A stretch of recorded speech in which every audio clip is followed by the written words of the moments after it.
Bem, neste fim de semana eu vou pregar uma mensagem chamada Quando, Deus, Quando? Al- Alguém aqui já fez essa pergunta? Oh Deus, quando a minha bênção vai chegar?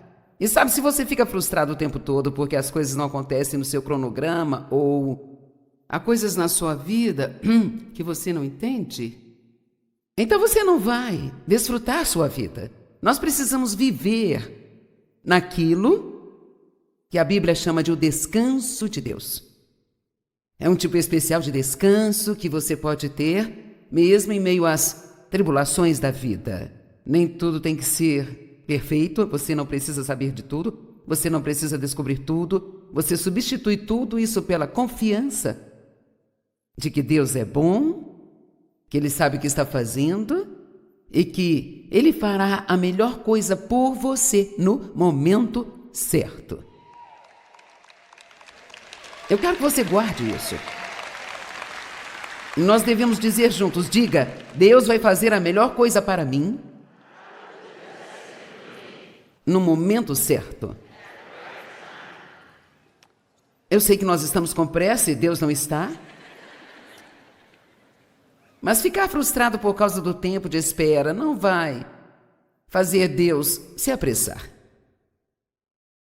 Deus nos dá sonhos, visões, como também esperança. Ele nos dá esperança por mudanças. Nós queremos mudar, queremos ver nossos entes queridos mudando, ver o mundo mudando, queremos que nossas finanças mudem também. Sempre há algo que nós queremos mudar. E Deus está nesse negócio de mudança das coisas, mas Ele nunca nos diz quando.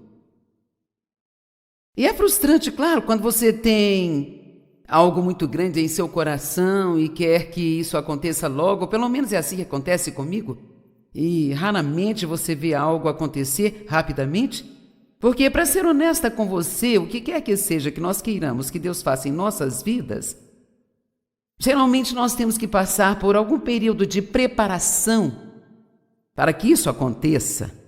E nós não podemos apenas pular essas etapas. E esperar não tem que ser um tempo miserável. Se nós confiarmos em Deus, que Ele fará as coisas, não no nosso tempo, mas no tempo dEle e no momento certo. E digo mais, só porque você acha que está pronto, de forma alguma significa que você esteja. E outra coisa que eu quero te dizer é que quando você está orando por outras pessoas, Deus não pode substituir a vontade delas só para responder à sua oração. Porque todo mundo tem livre arbítrio. Então, quando você ora por alguém, você tem que dar a Deus um tempo para lidar com aquela pessoa. E a melhor coisa a fazer é ser um bom exemplo para ela enquanto você passa pelo processo de espera. E, obviamente, quando você ora por alguém, não há 100% de garantia de que eles vão se achegar a Deus. Mas uma coisa é certa, se ninguém orar por eles, Deus nunca terá uma abertura para trabalhar em suas vidas. E às vezes, você só precisa ter em mente que quando você ora, isso dá a Deus uma abertura para trabalhar neles. Meu marido sempre diz, ele fala que quando você começa a orar para alguém, ele vai agir pior antes de agir melhor. Sabe por quê? Porque quando Deus começa, quantos de vocês, quando Deus está lidando com você, você não age tão bem?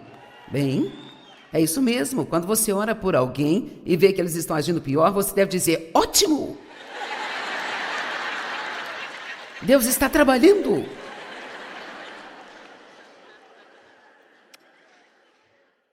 Deus, o nosso Deus, Ele reserva o conhecimento do tempo para sua própria sabedoria. Por que Deus retém informações de nós? Porque Ele não nos diz tudo. Por quê? Quando? Bem, há algumas razões. Número 1, se nós soubéssemos quanto tempo nós devemos esperar.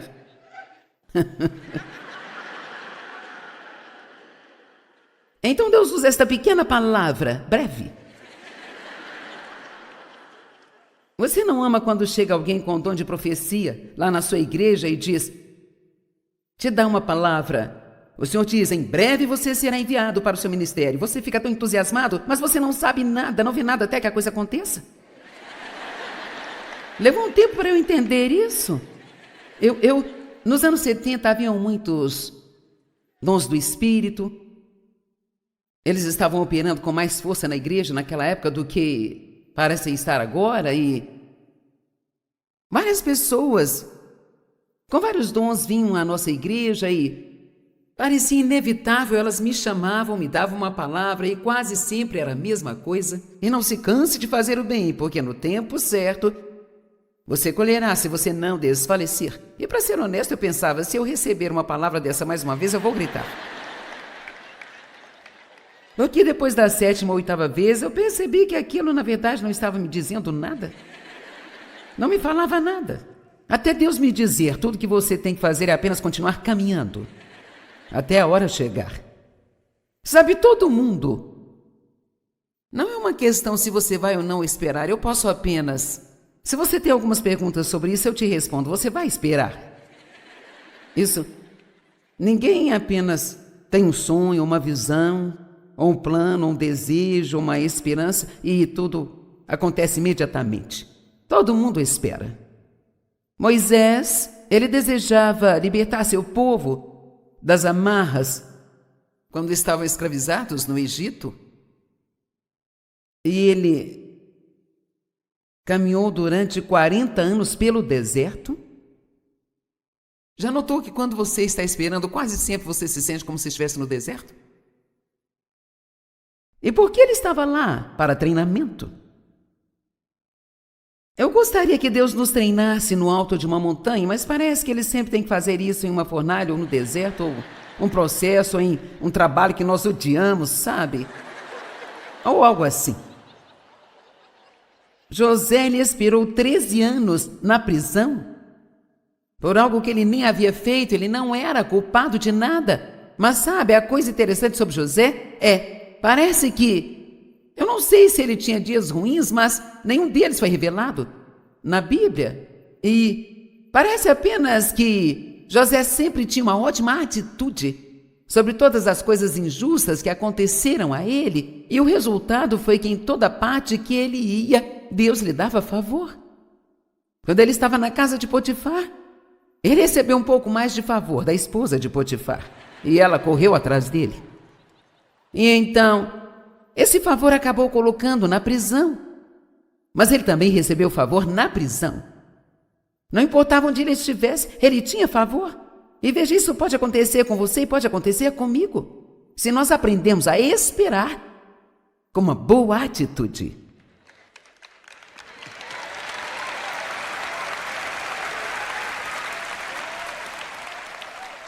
Sabe qual a melhor coisa que podemos fazer quando estamos esperando?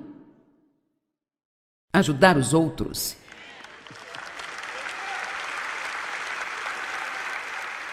Se você quer saber o que eu devo fazer enquanto estou apenas esperando em Deus, ajudar outra pessoa. Essa é a melhor coisa que você pode fazer. E sabe, José, ele fez isso. Ele ajudou o padeiro e o mordomo, e eles saíram da prisão e ele pediu, não me esqueçam, e eles saíram e o esqueceram totalmente. Mas ele nunca ficou ressentido, nunca ficou com raiva, ele nunca ficou amargurado com seus irmãos que o venderam como escravo. Quando eles precisaram, ele os ajudou. Então, se nós aprendemos a esperar pacientemente, sabe, a paciência não é esperar. Paciência é como nós agimos enquanto estamos esperando. Então, vamos ter um pouco de pausar e pensar nisso. Como você age enquanto espera? Bem, vamos seguir em frente, Joyce. Vamos ver qual é o próximo ponto.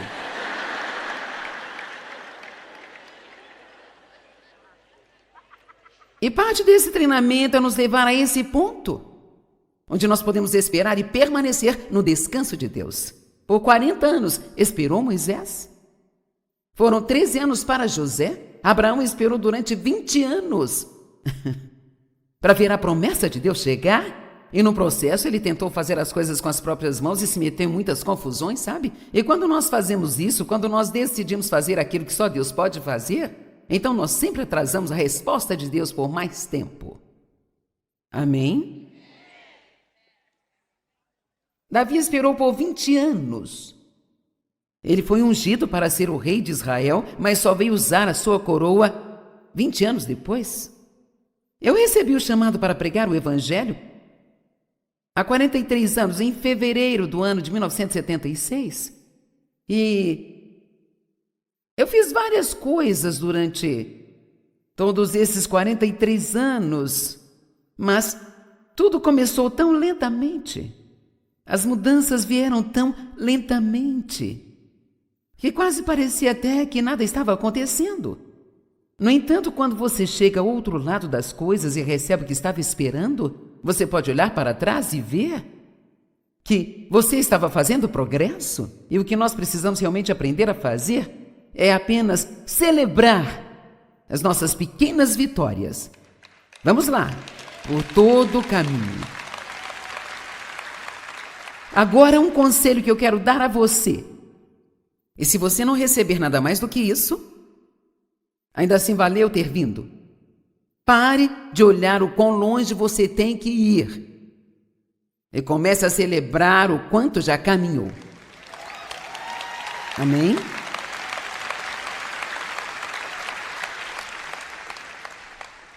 E agora uma palavra para minha audiência na TV. Eu quero que você saiba disso. Eu sei que você está aí. E isso é para você também. Pare de pensar no quão longe você tem que ir e todas as coisas que estão erradas com você e tudo que está errado na sua vida e tudo que está errado com seus filhos e tudo que está errado com seu trabalho. Só aprenda a celebrar aquelas coisas positivas. Quanto mais você foca nas coisas boas, menores as coisas ruins se tornarão. E nós não tendemos a nos concentrar nas coisas ruins? Não devemos fazer isso. Então, celebre suas pequenas vitórias. Eu sabia como fazer isso enquanto eu esperava Deus fazer o que Ele estava fazendo na minha vida, mas quando Deus colocou, no dia em que Deus falou para mim, e não ouvi palavras audíveis, mas apenas veio tão forte no meu coração: você vai sair pelo mundo e pregar o evangelho. Bem, eu era uma ninguém de lugar nenhum e eu não tinha feito seminário, eu não tinha feito uma escola bíblica. Eu tenho um diploma do ensino médio que, sabe, eu quase tomei bomba em inglês. E agora eu estou aqui falando para todo mundo. Mas sabe o quê? Aqui está a coisa interessante. Quando Deus fala alguma coisa ao seu coração, por mais louco que pareça, acredite nisso. Certo? Pelo menos você pense em acreditar, não é? Às vezes não leva muito tempo para o lado do seu cérebro te convencer a evitar, mas bem lá no fundo você não consegue se livrar disso. Muitas pessoas querem saber como eu sei que Deus está me chamando. Veja, eu anotei 3 maneiras rápidas e pequenas. Número 1, se Deus te chamar para algo, você terá uma paixão por isso. Uma irracional paixão. Pode não fazer sentido para mais ninguém, mas você não consegue se livrar disso. Desde o dia em que Deus falou ao meu coração, o que eu queria, mais do que qualquer outra coisa no mundo, era ensinar sua palavra. Quando Deus fala com você sobre algo que Ele quer que você faça, isso fica na mente, você só pensa nisso. Você não para de pensar a respeito. Você vai orar por isso. Uma outra coisa, isso é grande, quando Deus coloca algo em seu coração que Ele quer que você faça, você sacrificará qualquer coisa para fazê-lo. Você não gosta muito da palavra sacrifício?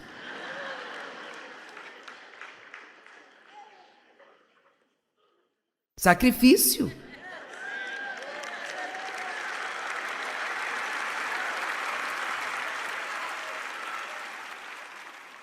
Jesus se sacrificou, não é? Os apóstolos se sacrificaram. Jesus disse: siga-me. Eles largaram seus trabalhos e seus negócios e apenas, ok. E o seguiram. Eu desisti de um trabalho em tempo integral com um excelente salário para poder ficar em casa estudando para esse ministério que Deus disse que eu iria ter. Então, eu fiquei em casa, na minha sala de estar, ensinando algumas pessoas. Você vai sacrificar. Você vai fazer coisas que para outras pessoas não parecem fazer qualquer sentido. E no meio disso você também vai se achar louco. As pessoas sempre querem saber como eu sei se é Deus, sabe? Eu acho realmente que quando Deus fala com você, você sabe. Você sabe, porque aqui está a coisa, quando Deus te chama para fazer algo, Ele te dá a fé para fazê-lo. Um homem me disse uma certa vez, ele disse: você não percebe que você e Dave operam debaixo de um dom sobrenatural de fé, onde esse ministério está fundamentado? Eu realmente nunca tinha pensado nisso até então, mas nós tivemos fé para fazer coisas absolutamente malucas. Quer dizer, coisas que as pessoas sãs não fariam. Mas você acredita que você pode fazer porque Deus te dá a fé, porque a cada homem é dada uma medida de fé que ele necessita para fazer o que quer que Deus o tenha chamado para fazer. Amém? Então eu acho que esse é o teste final. Se você acredita que Deus está chamando para fazer algo, mas você não tem certeza disso, bem, apenas saia e descubra. Não vai demorar para você saber. Eu queria servir a Deus, eu não sabia com certeza o que eu deveria fazer primeiro, então eu apenas fazia qualquer e todas as coisas só para servir a Deus. Eu sabia que eu queria pregar, mas a porta ainda não estava aberta. E eu trabalhei no berçário por cerca de 1 semana e meia ou 2, sabe? E foi o tempo que precisou para que eu e as crianças soubéssemos que aquele não é meu chamado. Então você apenas vê algumas coisas e vê aquilo que se encaixa. Amém? Uma coisinha de cada vez, um pouquinho de cada vez. Sabe, quando os israelitas fizeram sua viagem através do deserto, eles saíram da escravidão no Egito, mas eles ainda não estavam na terra prometida. Estavam como a maioria de nós, estavam vindo sobre a terra prometida, mas não estavam realmente vivendo nela, ou não estavam vivendo totalmente nela. E eu amo que a Bíblia diz que eles foram guiados por uma nuvem de dia e por uma coluna de fogo à noite. E a Bíblia diz que sempre que a nuvem parava, eles paravam e acampavam. E depois eles seguiam e acampavam. E depois seguiam. É assim com as nossas vidas. Sabe, nós caminhamos por um tempo, chegamos em um lugar e nada acontece, nós ficamos vagando. E então isso é um pouco difícil, mas precisamos acampar por um tempo onde podemos descansar. Acampar num lugar de vitória por um tempo, e então, de repente, sem muito aviso, Deus diz: é hora de percorrer um pouco mais. E então você sai em outra direção para onde você foi chamado. Deus faz as coisas de pouco a pouco. Deuteronômio 7:22 diz que Ele nos livra dos nossos inimigos de pouco a pouco. Por que recebemos de pouco a pouco? Para não ficarmos orgulhosos. As pessoas que se tornam estrelas e fazem sucesso da noite para o dia, elas não permanecem por muito tempo. Porque elas não estão espiritualmente preparadas para lidar com esse tipo de atenção. Amém? Em vez de você orar: Deus, me dê isso agora, é melhor você orar dizendo: Deus, não me dê isso se não estou pronto. Amém?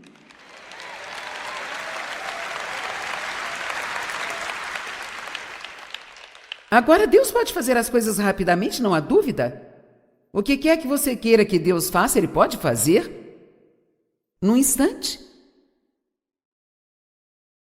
Mas a Bíblia diz em Êxodo 3,17, quando o faraó deixou o povo ir, Deus não os levou pelo caminho das terras dos filisteus, embora este fosse próximo, Porque Deus disse a fim de que as pessoas não mudem de ideia quando virem a guerra e retornem para o Egito. Agora, essa é uma parte muito importante das Escrituras, se quisermos falar sobre isso, porque havia uma rota mais curta por onde Deus poderia tê-los levado e há uma rota mais curta por onde Deus pode te levar? Poderia haver uma rota mais curta por onde Deus poderia me levar? Mas ele diz que não faria porque eles não estavam prontos para a guerra. Agora, o que isso significa para nós? Sabe, toda vez que você chega mais alto, mais forte o diabo vem contra você. Toda vez que você obtém mais de algo, deve haver menos de você. O que João Batista dizia? Sempre que seus discípulos vinham e começavam a se queixar, bem, agora todo mundo está se aproximando de Jesus, ele está batizando e sabe, ele está se tornando mais popular do que nós. E João disse que ele cresça e que eu diminua. A fim de que Deus cresça na sua vida, você deve diminuir. Amém? E muito disso vem de como você se vê, como você vê a si mesmo. Deus não quer que nenhum de nós tenha uma atitude ruim sobre nós mesmos, mas Ele nunca quer que nós pensemos que somos melhores do que ninguém. Vamos lá.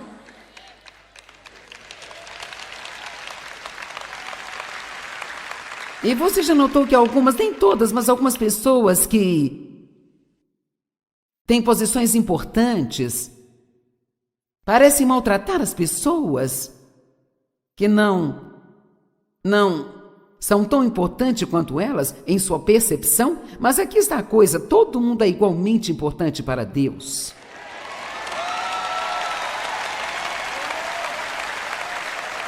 Amém, amém, amém.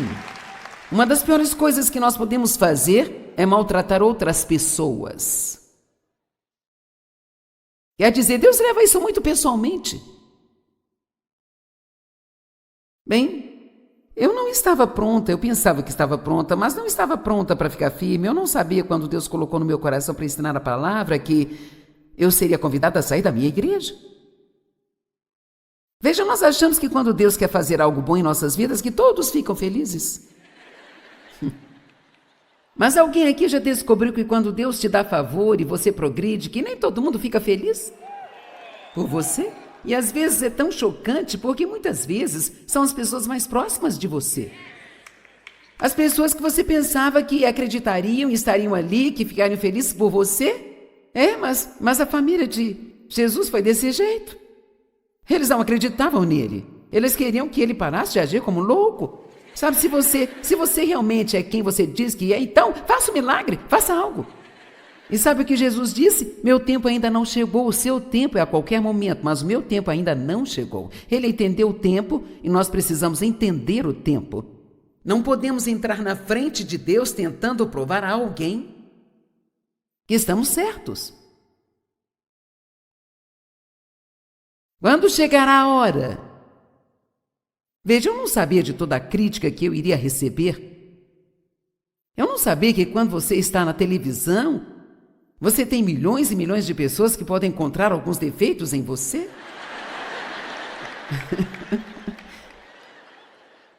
Assim nós temos coisas interessantes, sabe? Meus brincos são muito longos, eles são muito brilhantes, eles são isso e aquilo. Mas eu não percebia.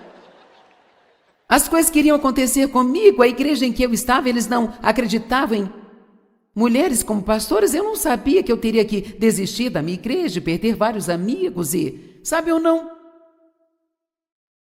estava pronta ainda.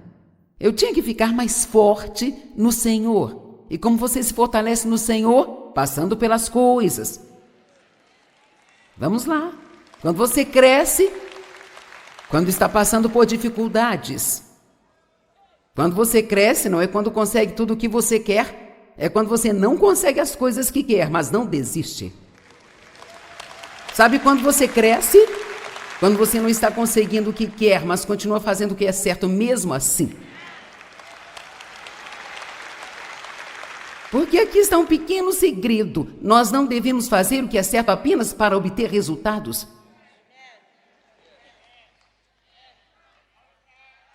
Levou tempo para eu aprender isso. Você faz o que é certo porque é certo. E porque é a vontade de Deus. E você coloca na cabeça que você vai fazer isso até que Jesus volte, ainda que você não tenha nenhum resultado deste lado do céu. Bem, muito mais do que sempre perguntar: quando, Deus, quando? Precisamos aprender a confiar que Deus é bom, Ele sabe o que está fazendo e sempre faz a melhor coisa para nós em cada situação. Também precisamos desenvolver mais paciência. E, por favor, note, eu disse desenvolver, porque a única maneira que a paciência cresce em nós é quando temos que aplicá-la. Então não se surpreenda quando você orar por paciência e tiver que lidar com alguma coisa com a qual você não gostaria de lidar.